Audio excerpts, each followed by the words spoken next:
Class 10 अभी हम लोग डिस्कस करने वाले हैं एक्सरसाइज 3.2।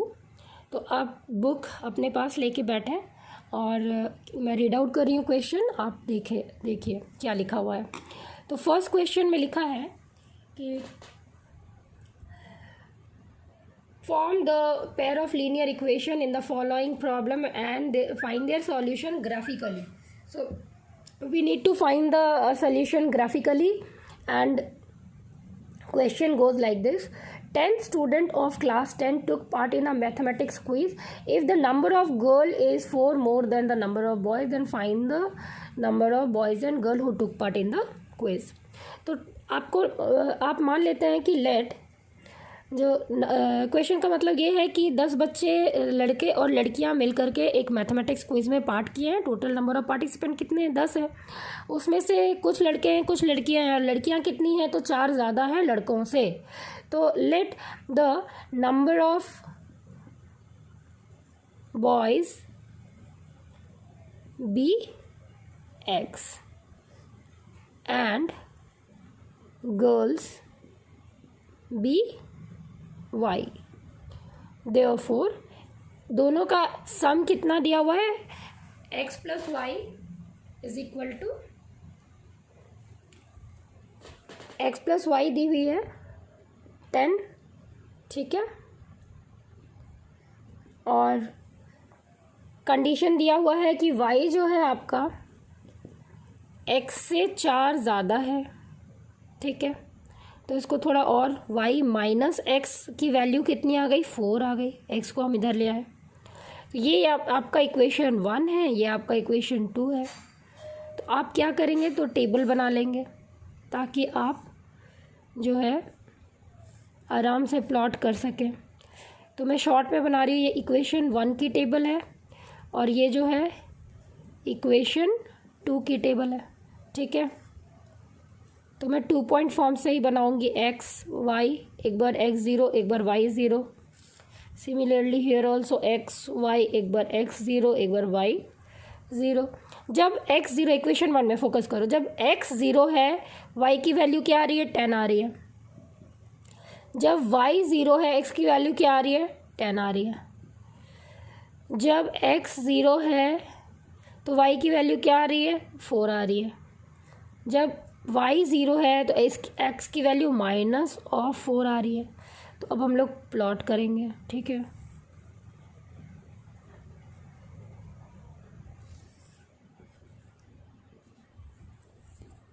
तो देखिए जब आप प्लॉट कर रहे हैं तो आपको 10 मैक्सिमम चाहिए ना, है कि नहीं? तो आप कैसे लेंगे जो 10 आ जाए मैक्सिमम? तो मैं यहाँ ले रही हूँ। ये मान लो 2 है, 4 6 8 10। यहाँ पे देखिए -2 -4 -6 -8 -10। 2 4 6 8 10 -2 -4 -6 -8 -10।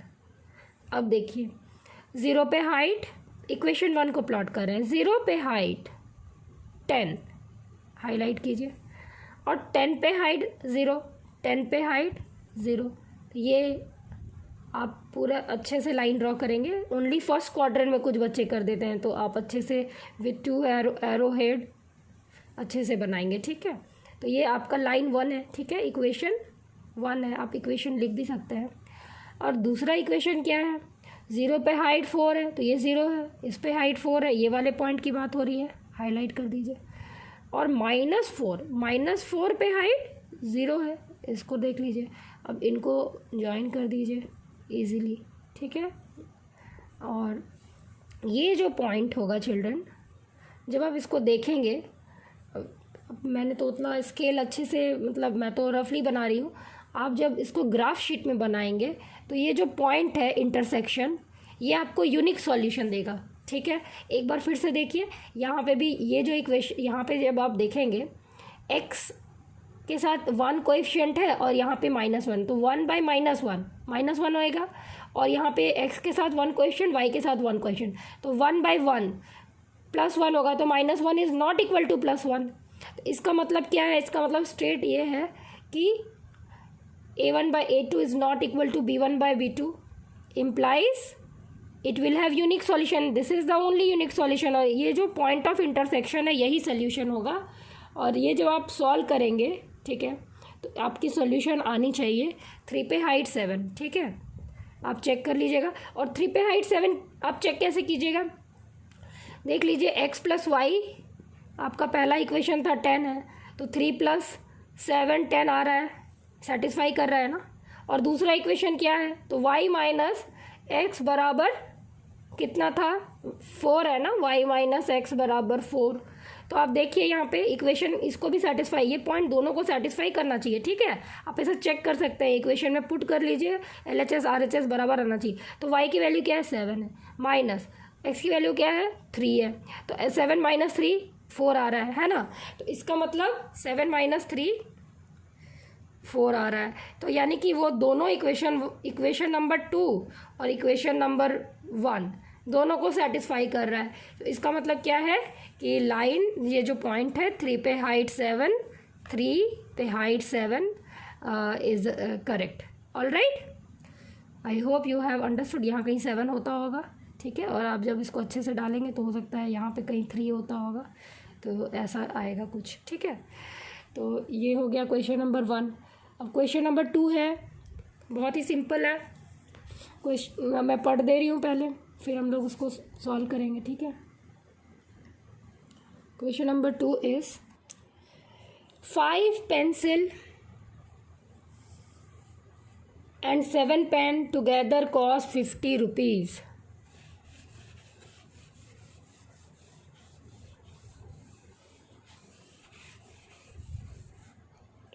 So क्वेश्चन 2 है 1 का 2, लेट कॉस्ट ऑफ पेंसिल, मान लेते हैं कि पेंसिल का दाम ₹X है, B ₹X, and cost of pen B ₹Y। तो बोल रहा है 5 पेंसिल, यानी कि 5 × X उसका प्राइस हो जाएगा, 7 पेन यानी कि 7 × Y उसकी वैल्यू हो जाएगी, और टुगेदर दे मेक 50 रुपीज़।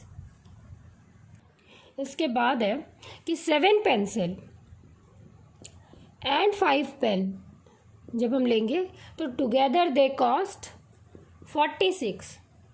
अब कह रहा find the cost of 1 pen and 1 pencil and 1 pen. Table बनाएंगे, इसको इक्वेशन 1 ले लो, इसको इक्वेशन 2 ले लीजिए, तो x y पे अभी हम लोग टेबल बनाएंगे। इक्वेशन 1 के लिए बनाते हैं पहले, ठीक है, तो ये इक्वेशन 1 के लिए बना रहे हैं, तो एक बार x 0, एक बार y 0। x जब 0 है तो y की वैल्यू 50/7 है, y जब, ऑल राइट चिल्ड्रन, आप इसमें 0 0 के अलावा भी कुछ ले सकते हैं जो कम्प्लीटली डिविजिबल हो जाए, ठीक है। तो आपको जैसे x = 1 2 3 4 और अलग अलग x की वैल्यू पे अलग अलग y की वैल्यू आएगी, और इस तरह से 3-4 पॉइंट्स भी बना सकते हैं। तो I don't have that much space, इसीलिए मैं 2 पॉइंट से ही बना रही हूँ। तो पॉइंट्स में भी आंसर आएगा, तो मुझे उसको प्लॉट करना पड़ेगा, ठीक है। तो जस्ट देखिए, अब देखिए 0 पे हाइट लाइन 1 को कर रहे हैं, तो 0 पे हाइट 50/7, तो 50/7 आपका 7 पॉइंट कितना होना चाहिए, मैं यहाँ लिख रही हूँ 7.10 मतलब 1 हो गया, ठीक है। 30 मतलब कितना हो गया, 4 हो गया, तो correct up to 2 decimal places तक ही मैं लिख रही हूँ। तो 0 पे हाइट 7, ठीक है। सपोज़ यहाँ पे यहाँ 5 है और यहाँ 10 है, यहाँ 5 है, यहाँ 10 है, यहाँ -5 है, यहाँ -10 है, यहाँ पे भी -5 है और यहाँ -10 है। अब आपको बोल रहा है 0 पे हाइट 7.14, मतलब ये 0 हो गया। आप हमेशा x एक्सिस पे ही खड़े होंगे, ये नहीं कि y एक्सिस पे, कुछ बच्चे y एक्सिस पे खड़े, आप x एक्सिस पे खड़े हुए, या तो आपको हाइट अप होना है या फिर डाउन होगा। तो 0 पे हाइट 7.14, तो आधा इनके हाफ होगा 7.5 से थोड़ा नीचे, ये पॉइंट है। और नेक्स्ट है 10 पे हाइट 0, तो यही पॉइंट का बात हो रहा है। तो we will draw the line using scale, ठीक है। लाइन आप बस यहाँ से यहाँ तक नहीं बनाएंगे, कुछ बच्चे यहाँ से यहाँ तक बना देते हैं, पूरा अच्छे से खींचिए। उसके बाद है 0 पे हाइट 46/5, मतलब 9 point how much 2, isn't it, 9.2, 46/5। अब हम लोग इसको अगर प्लॉट करेंगे तो 0 पे हाइट 9.2 है, तो यानी यहाँ पे पॉइंट होगा कहीं एकदम ऊपर। और 46/7 यानी कि 6 पॉइंट, इजंट इट, 40 मतलब हो गया 6.5, 6.57। तो यहाँ 5 है, तो यहाँ 7.5 है, 6.57 समवेयर यहाँ लाई करेगा, ठीक है। तो इस पे हाइट 0। अब आप इसको ज्वाइन कीजिए फ्री हैंड से, अच्छे से ड्रॉ कीजिए, ठीक है। इतना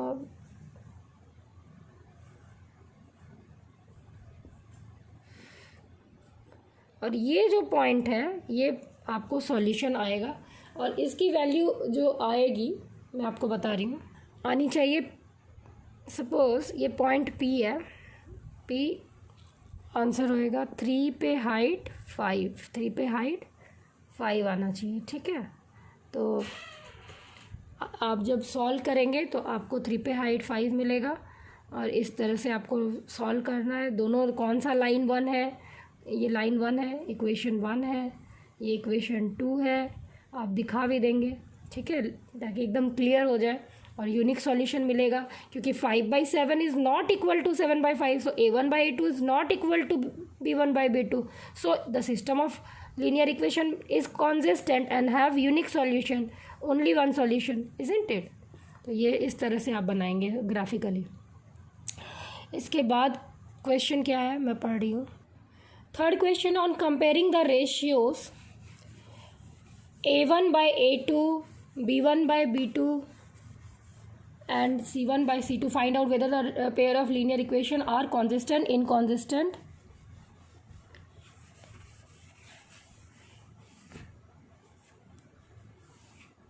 ठीक है, कॉन्सिस्टेंट और inconsistent.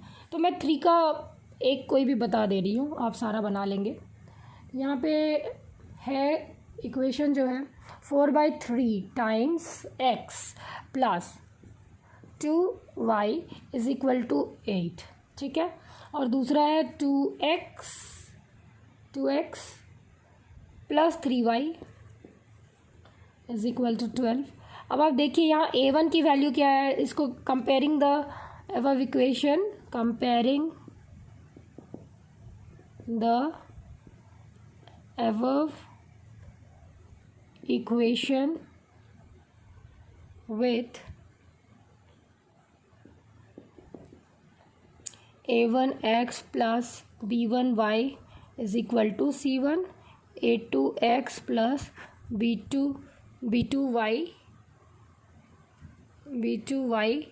Equal to C2, we get A1 की वैल्यू क्या हो जाएगी 4/3, A2 की वैल्यू क्या हो जाएगी 2, B1 की वैल्यू क्या हो जाएगी 2, B2 की वैल्यू क्या हो जाएगी 3, C1 की वैल्यू क्या हो जाएगी 8, C2 की वैल्यू क्या हो जाएगी 12, ठीक है। अब आप डिवीजन करके निकालेंगे A1/A2 is equal to 4/3 into 2, B1/B2 is equal to 2/3, ये कट के भी 2/3 हो गया है ना, इज इक्वल टू 2/3 ही आ रहा है। तो A1/A2 is equal to B1/B2।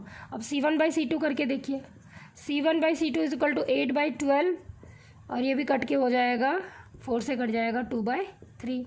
तो हम लोग लिख सकते हैं A1/A2 is equal to B1/B2 is equal to C1/C2। और सिस्टम ऑफ लीनियर इक्वेशन कैसा है, तो system pair of linear equation are, जब सारा होता है इक्वल तो क्या बोलेंगे, कॉन्सिस्टेंट है पर कोइंसिडेंट है, कॉन्सिस्टेंट है और इनफाइनाइटली मेनी सॉल्यूशन है। तो आप इसको लिखेंगे कॉन्सिस्टेंट, एंड अगर कॉन्सिस्टेंट पूछा है आप लिखेंगे कॉन्सिस्टेंट और साथ ही लिख देंगे एंड डिपेंडेंट। अच्छा, डिपेंडेंट मतलब क्या हुआ? डिपेंडेंट मतलब ही हो गया कि एक दूसरे के ऊपर कोइंसिडेंट है। कॉन्सिस्टेंट एंड डिपेंडेंट, ठीक है। नहीं तो it will have infinitely many solution and the system of linear equation is consistent. Infinitely many solution नहीं लिखा तो डिपेंडेंट लिख दीजिए। Consistent, dependent. डिपेंडेंट मतलब लाइन एक के ऊपर ही लाई करेगा, इसी को कहते हैं डिपेंडेंट। ऐसे लाइंस को कहते हैं डिपेंडेंट। बाकी आप बना लीजिएगा, ठीक है। अब क्वेश्चन नंबर 3 हो गया। और भी कोई क्वेश्चन है तो मैं देख रही हूँ। क्वेश्चन 4 देखिए, which of the following pair of linear equation are consistent if consistent obtain the solution graphically. अच्छा, अब आपको बोल रहा है कौन सा कॉन्सिस्टेंट है, कौन सा इनकॉन्सिस्टेंट है। अगर कॉन्सिस्टेंट है तो ग्राफिकली इसको दिखाइए। तो ग्राफिकली प्लॉट करना आप सीख चुके हैं, कर लीजिएगा। अगर कॉन्सिस्टेंट निकलेगा, कॉन्सिस्टेंट ओनली 2 केसेस में होता है, यूनिक सॉल्यूशन और दूसरा ये वाला कंडीशन। अगर ऐसा कंडीशन है तो आप बनाएंगे, और otherwise a1/a2 not equal to b1/b2 है तो आप बनाएंगे। ग्राफ बना के सॉल्व कर लीजिएगा। नंबर 5 मैं आपके लिए पढ़ रही हूँ, ठीक है। So question number 5 goes like this. Half of the perimeter of a rectangular garden whose length is 4 metre. आप देखिए, मैं आपको बोल रही हूँ क्वेश्चन नंबर 3 भी अच्छे से सारा बना लीजिएगा, 4 भी अच्छे से सारा बनाइएगा। सभी कंडीशन को अच्छे से रीड कीजिएगा क्योंकि इससे सवाल आते हैं, ठीक है। ऐसा नहीं है कि इससे क्वेश्चन नहीं आता है। तो मैं आपको समझा दी हूँ, आप ज़रूर खुद से बनाएंगे, otherwise video goes so long. Number 5 क्या कह रहा है कि half of the perimeter of a rectangular garden whose length is 4 more than the width. तो सबसे पहले तो रेक्टेंगुलर गार्डन दिखा लीजिए। अगर ये b है तो ये b+4 है, 4 मोर देन द ब्रेड्थ या width, and half of the perimeter, half into 2 into l+b, यही है ना पेरीमीटर का फॉर्मूला, इज़ कितना दिया हुआ है 36। क्वेश्चन बोल रहा है कि आधा पेरीमीटर है 36, जहाँ की जो चौड़ाई है वो ऐसा है कि लंबाई में अगर आप चौड़ाई में 4 जोड़ेंगे तो वो लंबाई के बराबर हो जाएगा। अब आप इसको सॉल्व कीजिए। यहाँ l के जगह हम बैठाएंगे, l क्या है? l है b+4, वो यहाँ पे पुट कीजिए, b की वैल्यू आ जाएगी, 2 कैंसिल, तो क्या हो जाएगा b+4 + b बराबर 36। 2b is equal to 36 - 4 which is equal to 32, and b is nothing but 32/2 which is equal to 16. So b is 16, l will be 16 + 4 which is equal to 20. इनके units लिख दीजिए। तो units क्योंकि metre में है तो ये मीटर हो जाना है, ठीक है। तो ये आंसर हो गया आपका। अच्छा, इसी क्वेश्चन को अगर आपसे पूछा जाए कि आपको इसको ग्राफिकली बनाना है तो आप कैसे बनाएंगे? तो यहाँ पे देखिए, पहला इक्वेशन l और b पे है ना, आप इसको l को x और b को y की तरह देखेंगे। तो l + b, मैं बस यहाँ पे एक्सप्लेन कर रही हूँ, यहाँ पे आंसर हो गया, ठीक है। अगर लिखा होगा सवाल में, अगर लिखा होगा कि आप इसको अलजेब्राइकली नहीं बल्कि ग्राफिकली बनाइए, तो आपको ग्राफिकली बनाना होगा, ठीक है। वो मेंशन रहेगा, तब आपको बनाना है ग्राफ का यूज़ करके। तो इन दैट केस मान लेते हैं लेंथ को x मान लीजिए और ब्रेड्थ को y मान लीजिए, ठीक है। तो x + y पहला इक्वेशन हो जाएगा 36, यहाँ देख के पता चल रहा है 2 कैंसिल हो जाएगा 36, और दूसरा इक्वेशन पता चल रहा है clearly l is equal to b+4। l मेरा क्या है? x था ना, तो x is equal to y+4, तो ये इसे हो जाएगा x - y is equal to 4। So we get equation 1, equation 2, plot them, you will get the answer, same answer you will get, like 16, 20 पे हाइट 16 आनी चाहिए, ठीक है। और अगर आपने इसको x लिया हुआ है, विड्थ को x लिया हुआ है, तो 16 पे हाइट 20 आएगी, दैट इज़ इट। और देखिए क्वेश्चन नंबर 6 बड़ा इंटरेस्टिंग सा है, मैं पढ़ रही हूँ। Given the linear equation two x linear equation मैं लिख दे रही हूँ साथ में ही।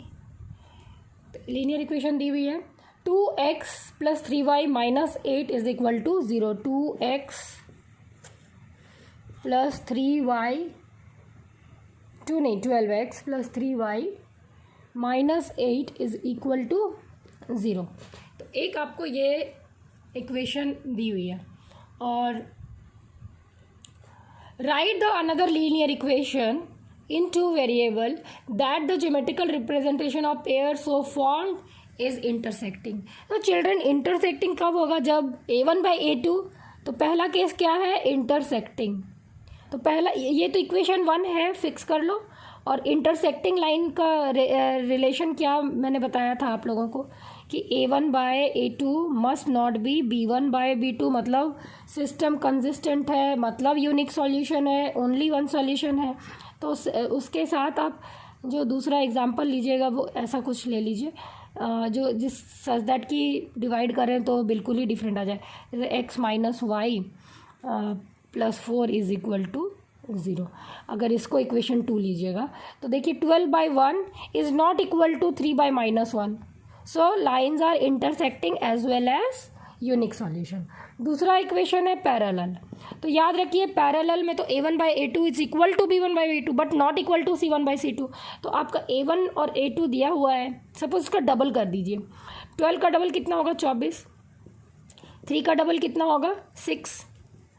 और इसमें -8 का डबल ना लेके कुछ और ले लेते हैं, माइनस या +8 ले लीजिए।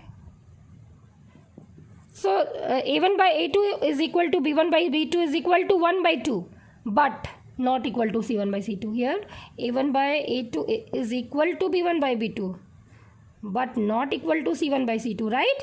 so lines are parallel and inconsistent, right? अब थर्ड वाला देखिए, inconsistent मतलब दोनों पैरेलल जाएगा like this।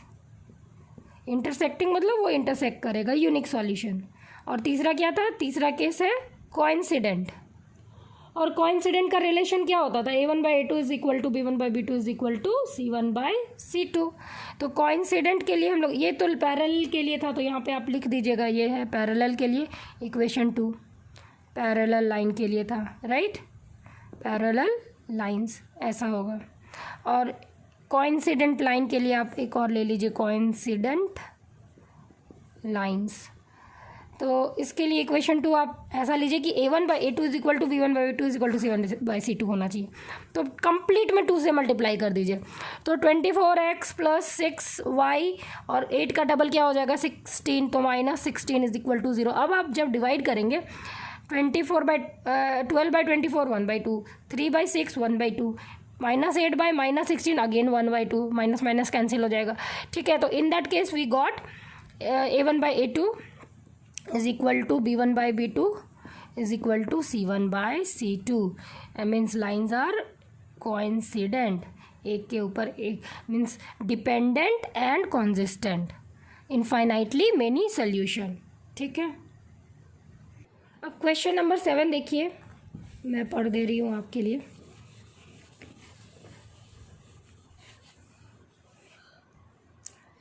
नंबर 7 क्या कह रहा है? Draw the graph of the equation x - y, ठीक है, +1 इज इक्वल टू 0, ये पहला है। और दूसरा क्या है?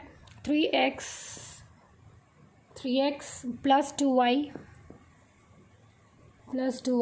-12 इज इक्वल टू 0। तो ये दो आपको इक्वेशन है, ठीक है? आपको इसको ग्राफिकली बनाना है। तो ये नंबर 1 ले लीजिए, ये नंबर 2 ले लीजिए। अब दोनों केस में आप को प्लॉट करने के लिए XY की वैल्यू चाहिए, टेबल चाहिए। आप अच्छे से भी XY की वैल्यू सॉल्व करके पूरा टेबल सही से बनाइए, नो प्रॉब्लम इन दैट। ये इक्वेशन 1 के लिए है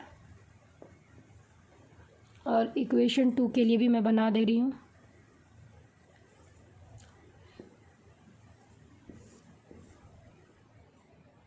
एक बार x0 एक बार y0, यहाँ पे भी सेम। तो जब आपका x 0 तो y की वैल्यू आएगी, ठीक है, 1 आएगी। आप सॉल्व कर लीजिएगा। y 0 आएगा तो x -1 होगा। यहाँ पे जब x 0 होगा तो y 6 होगा, y 0 होगा तो x प्लस 12/3 यानी कि 4 होगा। अब इसको आप प्लॉट कीजिए।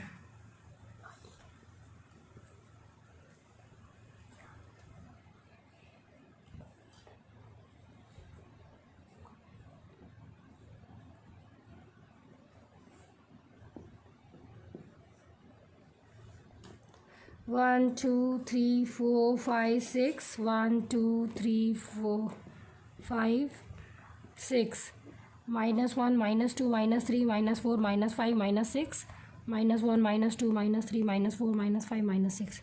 ठीक है, अब देखिए 0 पे हाइट 1, 0 पे हाइट 1, -1 पे हाइट 0, -1 पे हाइट 0। एक ये लाइन हो गया। आप अच्छे से बनाइएगा, पूरा अच्छे से लिख के बनाइएगा ऐसे करके, ठीक है। और फिर क्या है, 0 पे हाइट 6, तो 1 2 3 4 5 एंड 6। और 4 पे हाइट 0, तो 4 पे हाइट 0। तो ये वाला लाइन का बात हो रहा है, ठीक है। और जो भी ये वाली वैल्यू आएगी, ये आपका P जो भी होगा वो आपका आंसर होगा। तो आप जब इसको सॉल्व कीजिएगा, आंसर आएगा 2 पे हाइट 3, ठीक है, 2 पे हाइट 3। तो आप इस तरह से सॉल्व कीजिएगा चिल्ड्रन, और अच्छे से चैप्टर 3.2 को प्रैक्टिस कीजिए, 2-3 बार बनाइए तो आपका बिल्कुल कॉन्सेप्ट जो है वो कॉन्क्रीट हो जाएगा, ठीक है।